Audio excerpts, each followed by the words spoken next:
ओम शांति।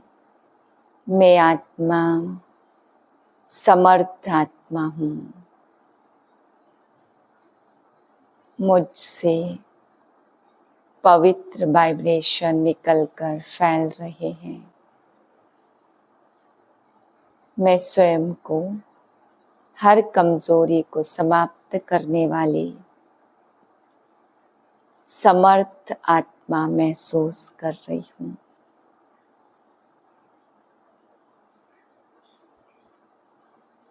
आज बाबा समझाते, बच्चे बाप का कमाल देखो, मनुष्य को देवता और रंक को राव बना देते। ऐसी विधि बाप बताते जो रंक भी राव बन जाता। फिर बाबा समझा रहे, बच्चे तुम्हें अच्छा अच्छा फूल बनना है, ऐसे नहीं कांटे हैं तो उस कांटों को क्या मुंह दिखाएंगे। तो बाबा कहते हैं अगर बहुत अच्छे अच्छे फूल को लाते हैं बाबा के पास तो समझो खुद भी फूल बना है, और अगर बहुत अच्छे फूल लाता नहीं है तो बाबा कहते हैं समझो खुद भी अभी फूल बना ही नहीं है। फिर बाबा समझा रहे, बच्चे माया आएगी जब तुम बाप के बनोगे तो और ही उल्टे सुल्टे संकल्प विकल्प लाएगी, बहुत वार करेगी। तुम्हें डरना नहीं है क्योंकि तुम्हारी लड़ाई ही अब है जब तुम बाप की गोद में आए हो। पहले तुम्हारी माया से कोई लड़ाई नहीं थी। फिर बाबा कह रहे, व्यक्ति वस्तु ऐसी चीजों के प्रति आकर्षित होना या फिर किसी परिस्थिति में खाली दिल हो जाना, यह छोटी छोटी समस्याएं कलयुगी पर्वत, बाबा कहते हैं इसको दृढ़ संकल्प की अंगुली दे करके पार करो। यह सब कुछ भी नहीं है, इसमें पक्का समर्थ स्वरूप का अभ्यास करके इन सारी चीजों को पार करना है। फिर बाबा ने समझाया, बच्चे तुम्हें जो भी साधन मिलते हैं वह सिर्फ सेवाओं के लिए हैं, इसलिए साधनों से कभी आराम पसंद नहीं बन जाना। 30/6/2025 के महावाक्य हैं, मीठे बच्चे बाप आए हैं तुम्हें ज्ञान से शुद्ध खुशबूदार फूल बनाने। तुम्हें कांटा नहीं बनना है, कांटों को इस सभा में नहीं लाना है। प्रश्न है, जो बच्चे याद की यात्रा में मेहनत करते हैं उनकी निशानी क्या होंगी? उत्तर है, याद की मेहनत करने वाले बच्चे बहुत खुशी में रहेंगे। बुद्धि में रहेगा कि अभी हम वापस लौट रहे हैं, फिर हमें खुशबूदार फूलों के बगीचे में जाना है। तुम याद की यात्रा से खुशबूदार बनते हो और दूसरों को भी बनाते हो। ओम शांति। बागवान भी बैठा है, माली भी है, फूल भी है। यह नई बात है ना। कोई नया अगर सुने तो कहेंगे यह क्या कहते हैं, बागवान फूल आदि यह क्या है। ऐसी बातें तो कभी शास्त्रों में सुनी नहीं होंगी। तुम बच्चे जानते हो, याद भी करते हैं बागवान खिवैया को, यहाँ जब आए हैं यहाँ से पार ले जाने। अब कहते याद की यात्रा में रहना है। अपने को आप ही देखो, हम कितना दूर जा रहे हैं, कितना अपनी अवस्था सतो प्रधान तक पहुंची है। जितना सतो प्रधान अवस्था होगी तो समझेंगे अभी हम लौट रहे हैं। हम कहाँ तक पहुंचे हैं? सारा मदार है याद की यात्रा पर। खुशी भी चढ़ी रहेगी। जो जितनी जितनी मेहनत करते उतना उनमें खुशी आएंगी। जैसे इम्तिहान के दिन होते तो स्टूडेंट समझ जाते हम कहाँ तक पास होंगे। यहाँ भी ऐसे है, हर एक बच्चा अपने को जानते हैं कहाँ तक हम खुशबूदार फूल बने हैं। कितना खुशबूदार, फिर औरों को बनाते हैं। यह गाया ही जाता कांटों का जंगल, वह है फूलों का बगीचा। मुसलमान लोग भी कहते गार्डन ऑफ अल्लाह।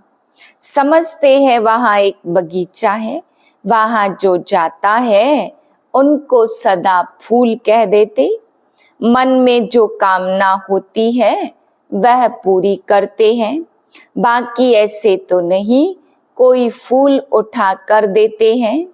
जैसा जिसकी बुद्धि में है वह साक्षात्कार हो जाता। यहाँ साक्षात्कार पर कुछ भी नहीं है।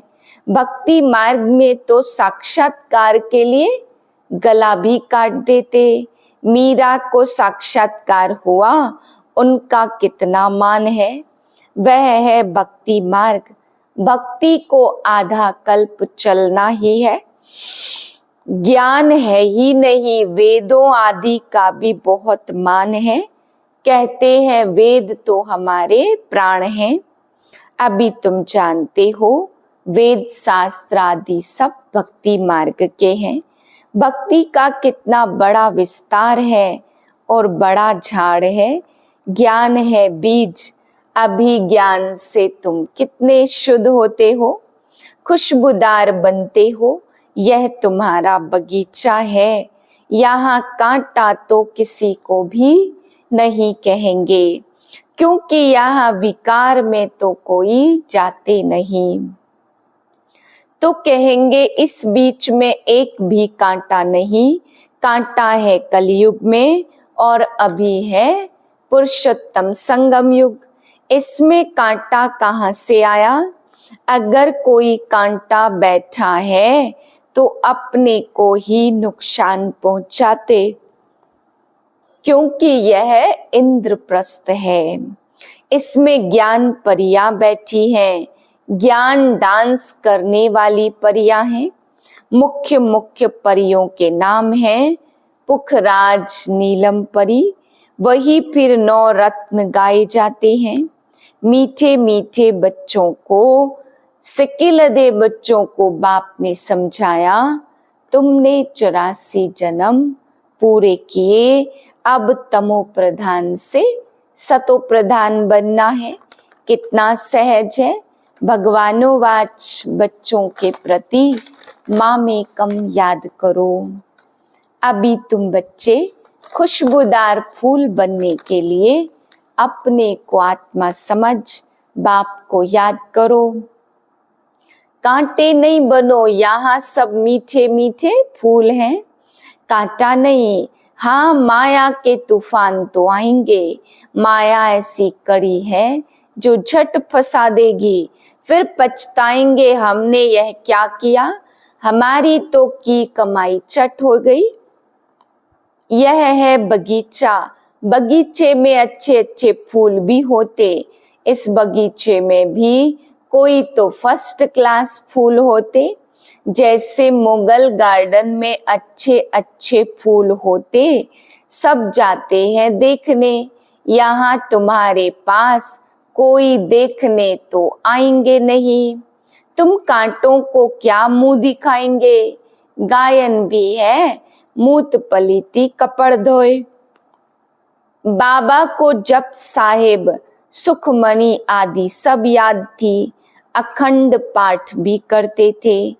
8 वर्ष का था तो पटका बांधता था, रहता ही मंदिर में था।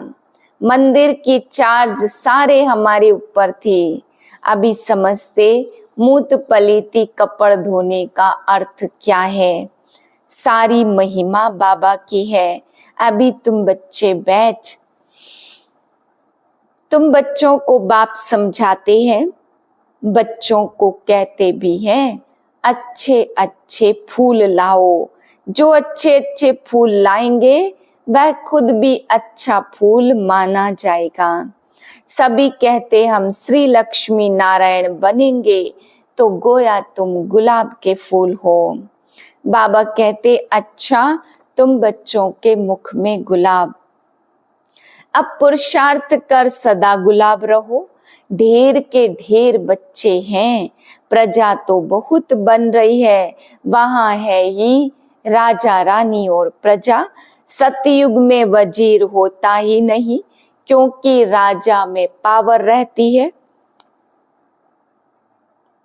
वजीर आदि से राय लेने की दरकार नहीं है। नहीं तो राय देने वाला बड़ा हो जाए। वहां भगवान भगवती को राय की दरकार नहीं। वजीर आदि तब होते जब पतित होते हैं। भारत की बात है और कोई खंड नहीं जहां राजाएं राजाओं को माथा टेकते। यहाँ भी दिखाया ज्ञान मार्ग में पूज्य और अज्ञान मार्ग में पुजारी। यह डबल ताज वह सिंगल ताज। पैराडाइज बहिष्ठ था तुम उसके लिए पढ़ते हो। अभी तुमको फूल बनना है। बागवान आया माली भी है। माली नंबरवार होते। बच्चे भी समझते हैं यह बगीचा है। इनमें कांटे नहीं, कांटे दुख देते हैं।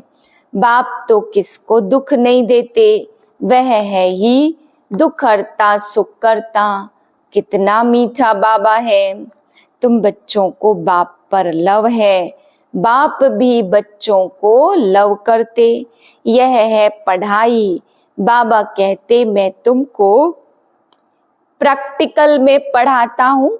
यह भी पढ़ते हैं। पढ़कर फिर पढ़ाओ तो भी कांटों से फूल बनो। भारत महादानी गाया हुआ है। सारे समुद्र को शाही बनाओ तो भी ज्ञान सागर खुट नहीं सकता। और फिर एक सेकंड में जीवन मुक्ति का भी गायन है। तुम्हारे पास कोई शास्त्र आदि नहीं है, वहां कोई पंडित आदि के पास जाएंगे तो समझते यह पंडित बहुत ही पढ़ा हुआ अथॉरिटी है। इसमें सब वेद शास्त्र कंठ हैं। फिर संस्कार ले जाते छोटेपन से, फिर वह अध्ययन कर लेते। तुम संस्कार नहीं ले जाते, तुम पढ़ाई की रिजल्ट ले जाते। तुम्हारी पढ़ाई पूरी हुई, फिर रिजल्ट निकलेगी, वह क्या पद पाएंगे। ज्ञान थोड़ी ले जाएंगे जो किसको सुनाएंगे। यहाँ तो तुम्हारी पढ़ाई है जिसकी प्रारब्ध तुमको नई दुनिया में मिलनी है। तुम बच्चों को बाबा ने समझाया माया भी कोई कम शक्तिवान नहीं है। माया को शक्ति है दुर्गति में ले जाने की, परंतु उनकी महिमा थोड़ी करेंगे। वह तो दुख देने में शक्तिमान है, बाप सुख देने में शक्तिमान है। इसलिए उनका गायन है। यह भी ड्रामा बना हुआ है। तुम सुख उठाते हो तो दुख भी उठाते हो।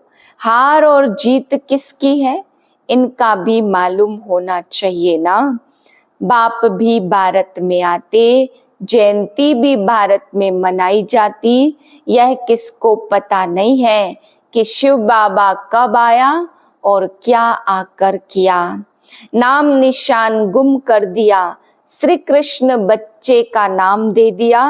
वास्तव में बिलवेड बाप की महिमा अलग और श्री कृष्ण की महिमा अलग। वह निराकार वह साकार। श्री कृष्ण की महिमा है सर्वगुण संपन्न। शिव बाबा की यह महिमा नहीं करेंगे। जिसमें गुण है तो अवगुण भी होंगे, इसलिए बाप की महिमा ही अलग है। बाप को अकाल मूरत कहते हैं, हम भी अकाल मूरत हैं। आत्मा को काल खा नहीं सकता।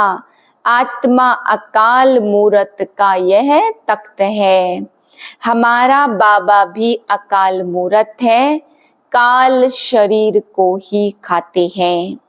यहाँ अकाल मूरत को बुलाते, सतयुग में नहीं बुलाएंगे, क्योंकि वहां तो सुख ही सुख है। इसलिए गाते भी हैं, दुख में सिमरन सब करे, सुख में करे न कोई। अभी रावण राज्य में कितना दुख है। बाप तो स्वर्ग का मालिक बनाते, फिर वहां आधा कल्प कोई पुकारते ही नहीं। जैसे लौकिक बाप बच्चों को श्रृंगार कर वर्षा दे, खुद वानप्रस्थ अवस्था लेते। सब कुछ बच्चों को देकर कहेंगे हम अभी सत्संग में जाते हैं, कुछ खाने के लिए भेजते रहना। यह बाबा तो ऐसे नहीं कहेंगे ना, यह तो कहते मीठे मीठे बच्चों, हम तुमको विश्व की बादशाही देकर खुद वानप्रस्थ में चला जाऊंगा। हम थोड़ी कहूंगा खाने के लिए भेजना। लौकिक बच्चों का तो फर्ज है बाप की संभाल करना, नहीं तो खाएंगे कैसे। हम यह बाप तो कहते मैं निष्काम सेवाधारी हूँ। मनुष्य कोई निष्काम हो न सके, भूख मर जाए, हम थोड़ी भूख मरेंगे, हम तो अभोक्ता हूँ। तुम बच्चों को विश्व की बादशाही देकर फिर जाकर विश्राम करता हूँ। फिर हमारा पार्ट बंद हो जाता, फिर भक्ति मार्ग में शुरू होता। यह अनादि ड्रामा बना हुआ है जो राज बाप बैठ समझाते। वास्तव में तुम्हारा पार्ट सबसे जास्ती है, तो इजाफा भी तुमको मिलना चाहिए। मैं आराम करता हूँ तो तुम फिर ब्रह्मांड के मालिक और विश्व के भी मालिक बनते हो। तुम्हारा नाम बड़ा होता है, यह ड्रामा का राज भी तुम जानते हो। तुम हो ज्ञान के फूल, दुनिया में एक भी नहीं, रात दिन का फर्क है। वह रात में है, तुम दिन में जाते हो। आजकल देखो वन उत्सव करते रहते, अब भगवान मनुष्यों का वनोत्सव कर रहे हैं। बाप देखो कैसी कमाल करते, जो मनुष्य को देवता, रंक को राव, राजा बना देते।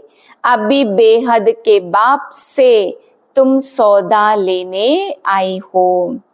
कहते हैं बाबा हमको रंक से राव बना दो, यह तो बहुत अच्छा ग्राहक है। उनको तुम कहते दुख हरता सुख करता। इन जैसा दान कोई होता नहीं, वह है सुख देने वाला। बाबा कहते भक्ति मार्ग में भी मैं तुमको देता हूँ। यह ड्रामा में नूद है साक्षात्कार आदि की।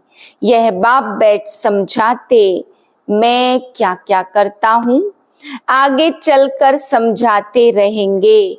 आखिर अंत में तुम नंबरवार कर्मातीत अवस्था को पाएंगे। यह सब ड्रामा में नूद है, फिर भी पुरुषार्थ कराया जाता। याद करो बरोबर महाभारत लड़ाई भी है, सब खत्म हो जाएंगे, बाकी भारतवासी ही रहेंगे।